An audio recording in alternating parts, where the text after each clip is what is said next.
Yeah. it's various places, but I guess when you're talking about people's lives impacted, specifically in the medical sector, it becomes a little bit more scrutinized.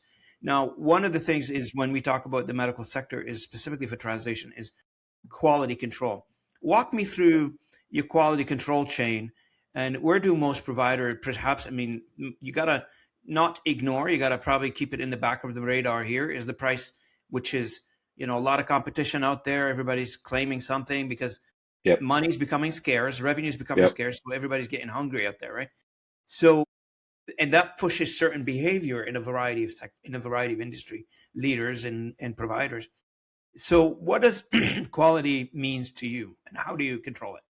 Yeah. Going back to the fit for purpose concept, part of the reason to understand what is the client needing from us is exactly that, which means what quality process do we put in place? And that differs also from different from project to project type.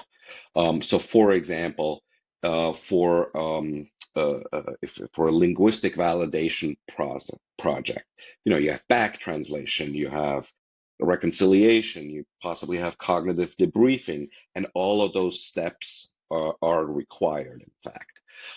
And they're also well established. There's not much to figure out there.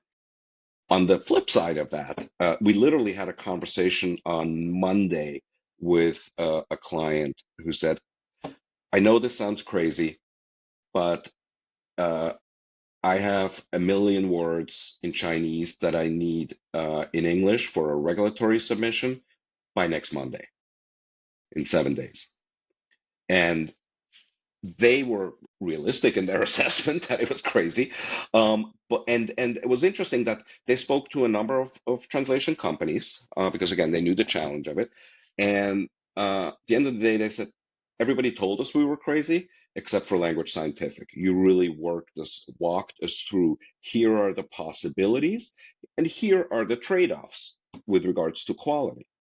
I think that's the most important thing, in my opinion, is obviously everybody can take shortcuts. You can skip steps. You can deploy machine translation, AI generated translations, whatever. But you need to work with the client on that. So that again, it's also a shared risk. Again, going back to that concept where it's not just then they come back a month later and say, holy moly, what did you give to us here for $200,000? This is crap. Well, no, actually, remember when we talked about that and we said, here's the process we're going to deploy, and you needed it within 7 days, and that's where, remember? I'm like, so that avoids that conversation from coming up. The harder situations are when somebody says, I need a million words translated in a week, but you can't take any shortcuts. You need to you need to go through the whole process. Then it becomes impossible. Yeah. It's the And you old, have you to can feel the have it. pain, Andre. That's exactly right. That's exactly right. You can have any of the three, time, quality, price. That's Pick right. two. Pick two.